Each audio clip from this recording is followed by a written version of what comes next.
Hello everyone, this is Big Benedict. We're playing Ninja Gaiden 2 on Master Ninja difficulty with advanced tactics, and I am pleased to bring you the final video in the aforementioned series. This is chapter 14 of 14. It's called Poisoned Blood. So this segment and the next segment I'm going to be fast forwarding, as well as some of the dealings with the blood eels. The reason for that is because it's completely tedious and just a quote-unquote UT formality here. I have very little money coming into this stage, so I am going to do my best to do UTs. Now this battle here, it's replaced with centaurs. If you're used to playing it on Sigma 2, it has different enemies, but these guys are very aggressive, so what you've got to do is take advantage of the Nimpo that you're allotted from the beginning and do 360 lunar UTs. Don't forget about the grains in the previous room. There's some arrows, and here's a devil way mushroom, and we're going to be approaching our first save point up here, so save your progress. And I have a gripe about this next section. I don't care for it. What I did right there was I ran on the pool, the ocean, this blood ocean here, this river of blood. You run forward a little bit and then you'll spawn the blood eels. What happens though is that this area, when you enter it, it seals shut behind you and you can't go back and save it unless you kill all the blood eels. So you have a couple of choices here. You can do scythe UTs to kill these guys, which I'm doing. For the first part of it, the scythe UT, well, any UT you do will yield you 2,800 in essence, which is a large amount. But what I'm doing here is, like I mentioned, cleaning up the blood eels that are closest to me with scythe UTs, and then I'm going to jump in here and use the Gatling spear gun to dispatch all the rest of the blood eels. I wouldn't recommend just jumping in right away and then shooting them, because you're probably going to be overrun with them. And what I dislike about this part is that I did the double header with Genshin and Elizabeth and wasn't satisfied with the outcomes of the fight. I wasted too many items, I felt. So I reloaded my save, and then it was after having saved it, because after the battle, after you kill all those eels, you can go back and save it. But you notice here that even after I went back and saved it, they all are back. So even if you're reloading from a save point, they're going to be here, even if you've already cleared them. If your game crashes, like mine crashes three or four times daily. So it's just a real bad annoyance. But as was evidenced right there, it's not impossible to just sprint across the water, avoiding the blood eels. What you want to do is just avoid the large packs of them and move from left to right very quickly. And here is the Fiend Genshin. I'm going to be using the Dragon Sword, the true Dragon Sword that is, because by the numbers, it's the strongest weapon that you have. We will get this guy's weapon afterwards, and it too will be level 4. But until then, this is the strongest weapon.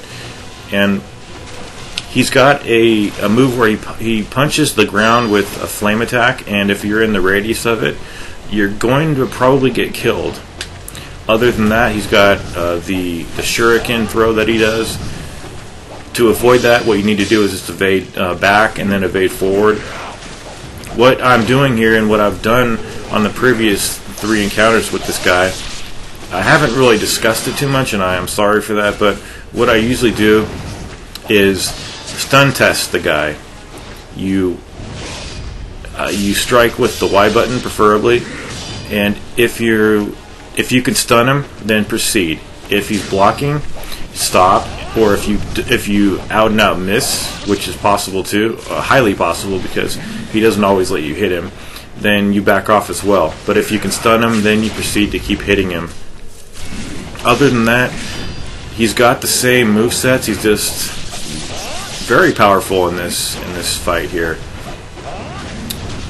I believe I've used the scythe on him before, and what I was going to do was use his weapon on Elizabeth.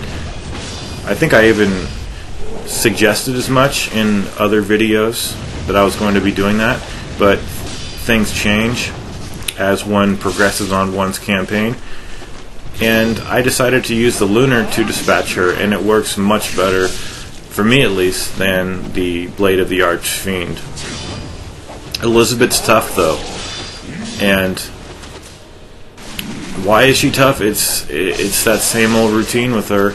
She's hard to hit and she deals a lot of damage to you, but I am going to show you a really good technique to deal with her. It's pretty much the same technique I had in chapter 9 or 10, but this right here, you want to throw the Nimpo rather than... I just don't have the patience to avoid that, but what we're doing here is we're evading her stab, which is a 2 count or a 3 count stab, just depending on what she feels like doing. And there is her fan blade attack. It's a series of 3 or 4 attacks, a pause, and then she'll go for the final one. So do not be fooled by that pause, evade away, and after she does the final strike, do XXY. It's all I'm doing here, except for the occasional parry, which I don't think I did at all. It's tough to parry these bosses, it really is, but it's not impossible. So even though I say it's just XXY, if all you're doing is pressing XXY without analyzing the fight, watching her moves, being patient, and evading properly, then you're not going to succeed here. Trust me, I died a lot of times on this fight. It's very difficult, perhaps the most difficult fight in the game. So let her lead. This is a dance, so to speak, with the Fiend of Blood.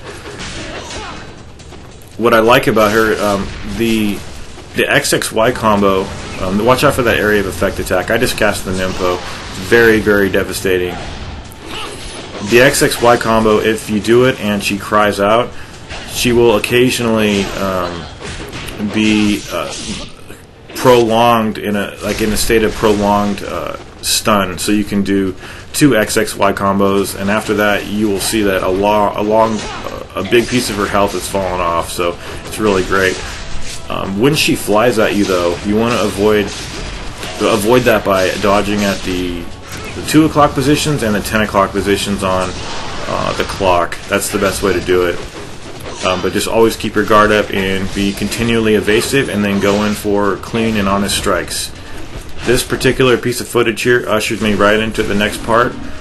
I didn't redo the fight and do the dead body Genshin trick, being bound by that strong ethical oath that I mentioned in the previous couple of videos, namely, I think it was number 1.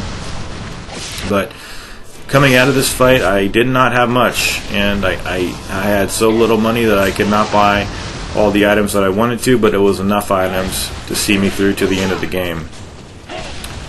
And if you're wondering what future projects will be for me, Ninja Gaiden related, I will have some information at the end of the video for you. Just don't skip ahead, just keep watching. Watch, but more importantly, enjoy, please. Anyway, here's the save point, and I thought that this chest, formerly that is, I thought it had just yellow essence, but it turns out it does have fish. So I needed money, so I manipulated that chest until it gave me the 5,000 to 6,000 in essence that it yields. So save your progress here, switch to the scythe, because I personally believe that the scythe is the best tool to deal with Dagradai. Dagradai is the hardest of the 3 boss gauntlet that's coming up. And in the past I've trimmed these sections out, but since my campaign's motto has been to leave no head unsevered, that's exactly what I'm doing here. You won't need the daggers for anything else, so I would advise using them here, and try to avoid getting pounced on like that if you can. You're in a very narrow area here, it's tough, but just 2 daggers apiece will take care of these guys. And you notice that I have not yet used my any of my Spirit of the Devils. I will be doing so though. Once on Genshin, or excuse me, one time on Dog or Die, and then I'll also be using it, the Spirit of the Devils, on the true form of the Archfiend. So the way this works is, I believe Dog or Die is the hardest. The immature form of the Archfiend is so easy that I only got hit one time on it, and I could have easily done it no damage. And then the final fight it's fairly challenging, but more than that, it's fun. It's an enjoyable fight, and it's an epic boss battle for this truly amazing game that's called Ninja Gaiden 2. So my technique for Dog or Die is going to be shown up here. It's just using the scythe to jump at him and then press the XY button to do that. It's like a vertical twirl that encircles Ryu, but we have to get these goddamn lackeys out of the way. So throw down the Inferno, and it's at this point when you need to go over there and hit him. But I personally believe that this fight's a little broken. I think they cleaned it up a lot in Sigma 2, because in Sigma 2 I've done Dog or Die no damage very easily. But here, it's as though you're not getting the iframes on the dodges when he's throwing the electric attack. And also, I swear to God, I cannot get these lackeys killed for all... Look how many lackeys are left here. Is it just the one guy? But still, I aimed at all three. All three of them should have been dead. So the only thing I'm thinking is that perhaps I was casting that Inferno too early before they had officially materialized. But priority 1, get the fucking lackeys out of the way.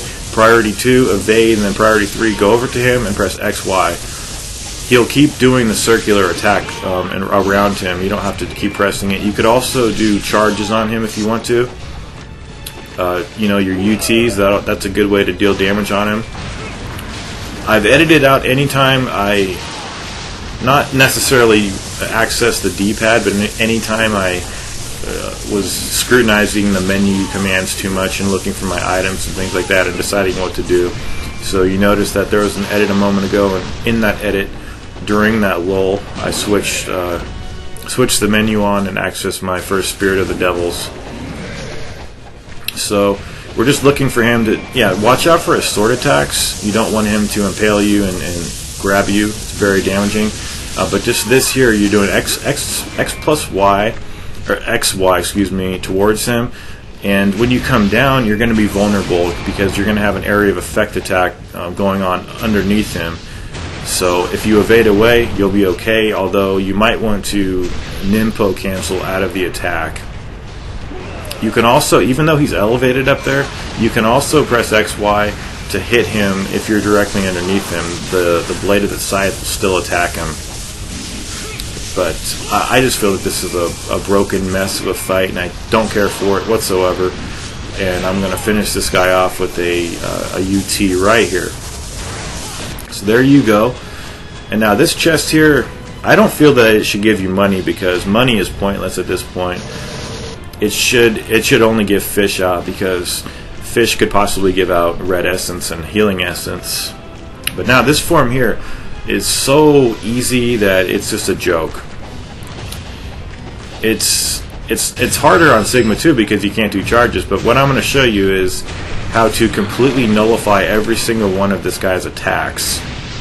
Because traditionally what you were doing was you're evading his laser from his eyes, and you were evading his ground punches. But if you do it my way, you won't have to deal with either one of those.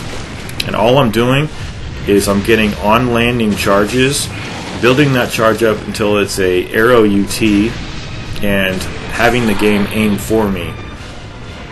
And this is going to be repeated several times so I can go into it.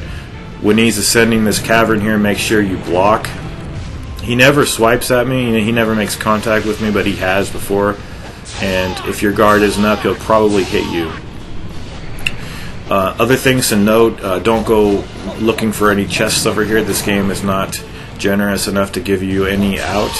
In Sigma 2 there is, not in this game, because this game is a hardcore game.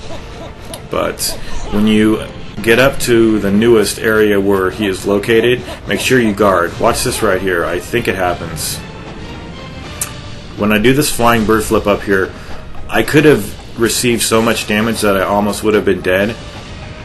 Or close to it, because I am at full health. It probably would have taken away 3/4 of my health if I hadn't been guarding right here. See?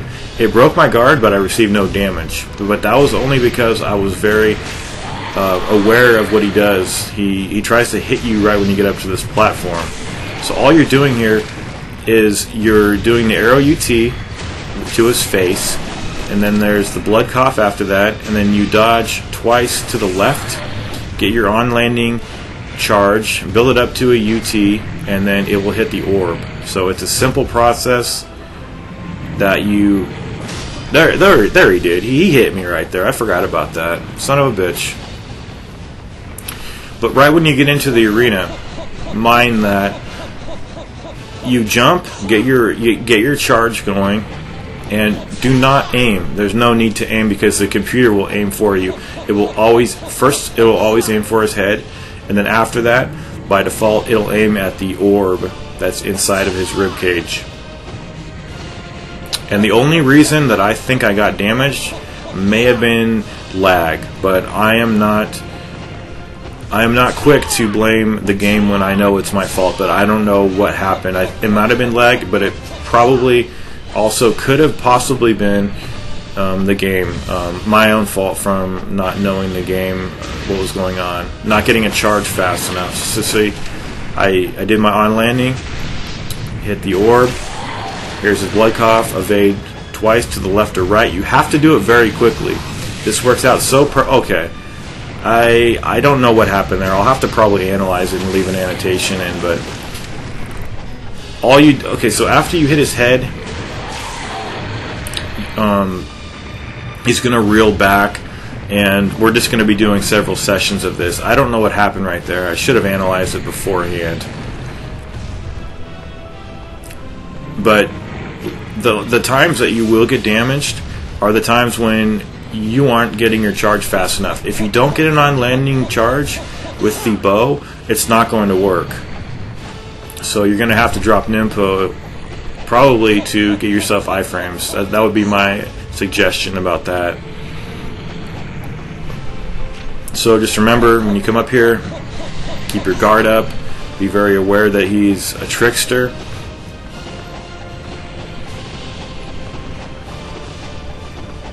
And then immediately when I get into the arena, I'm going to jump so that I can get a non-landing charge, build it up to a UT, have the computer aim at his head for me. See? Have the computer aim right at his head. Okay, so this was a little different. He did the laser, but that's only because I wasn't quick enough. So, UT to the rib cage, blood cough, jump away. There's his blood cough. Evade twice away. Get your on landing. And the laser, the orb inside him was going to shoot at me, but I canceled it out. So we're pretty much canceling out all of his attacks. I mean, it's not just pretty much. We're canceling out all of his attacks, and he's not being able to attack. Although we did see him do the laser beam once, but when I've done this other times on other campaigns, I've been avoiding the lasers, and it was really unnecessary. So it's just important. I can't instill how important it is to hit him with the UT, and then after that, the blood cough is going to spill. So evade twice away, get your on landing, and then target him again. Don't even target him. It's going to aim right for you. Okay, so arrow to the face, blood cough, evade twice, on landing, UT, perfectly timed. Arrow to the face, blood cough, evade twice, on landing, shoot him in the orb, rib cage. This should be the end of the fight, actually. In fact, I know it is. And then we're going to be on the true version of the Arch Fiend. I have the scythe on, and what I'm doing to give myself more hang time is that I am jumping over the laser with the XY attack. So we're doing the same attack that we did with Dog or Die. The only move that this guy does that he didn't do here on my particular recording was that he will sometimes walk up on this platform, but it gives you a lot of time to hit him. When he does the electrified ground move, jump and press XY, you won't be damaged because you'll be in the air while the area of effect attack is going on. You saw right there his meteor attacks. Now, what he does is he'll punch the ground 3 times or 4 times, so he keeps you on your toes. And the way you don't get damaged is that during the punches, you're supposed to be on the ground, but that doesn't, that would seem like you would get damaged at that time, but you're doing the reverse wind while he's doing the punch on the ground. And what does the reverse wind give you? It gives you iframes, so you take no damage. And I believe I have, in an edit over here, I use my Spirit of the Devils to give myself. I also have a Lives of 1,000 Gods left, and 2 grains, and a Talisman of Rebirth. Oh, okay, he does walk over here. Just be very careful. See, he pushed me one time. So, the whole range of his moves are in this video. So, here is his meteor attack. Just move from left to right. Here he goes punching the. This can require some practice for the timing, but what I like to do is stay to the left of his right arm, and then wait like half a second when he's doing the laser attack, and then jump towards his middle, like the middle section of him, and then press XY. And then you could even do it again as long as you evade out of the way before he tries to grab you, because that's what he does. He'll hiss and then he'll do the laser attack. I don't think I got hit by the laser in this take, but I was getting hit by it quite a lot until I realized that I had to wait a second and then move over to the right while I was pressing the XY button. Okay, so here he has retreated. See, he's on the narrow side right there, so what you need to do is hug the shoulder. Now here he is punching the ground furiously. And just do the same move you did on Dagger Die. Just jump and then XY. And you could even do some quick strikes with the X button on his hands if you want to. Just remember, hang time is really important on this boss fight, because you want to hit him, but you also don't want to receive damage from that laser attack. And because I didn't want to right there, I cast an Impo to cancel out the effects of that damage that I would have received.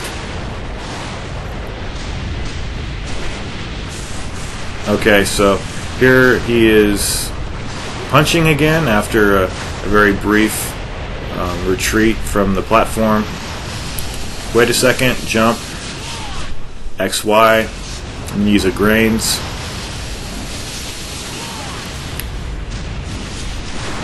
So that move, it doesn't take too much away, so you might want to complement that move with a couple of, like I said, clean strikes with the X button. But if you have enough Nympho, you can risk a lot more, because you'll be able to see his grab, but just activate the Nympho right away and you won't get hit by the grab, or you won't get grabbed. I also wanted to mention that you get your choice of weapon, whatever weapon you have. When you OT him, you'll be able to see that particular weapon's flare at the end. In Campaign 1, I used the Scythe. In Campaign 2, I used the Falcon's Talons.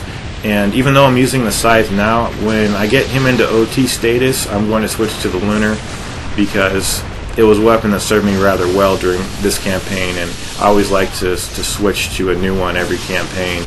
But we're going to be coming up on the conclusion of this guide pretty soon, and I really want to thank everybody for watching this guide, and I hope that it helps everybody as best as it can. And like I said, stay tuned for more information, and thank you for your support of my guide and for my channel.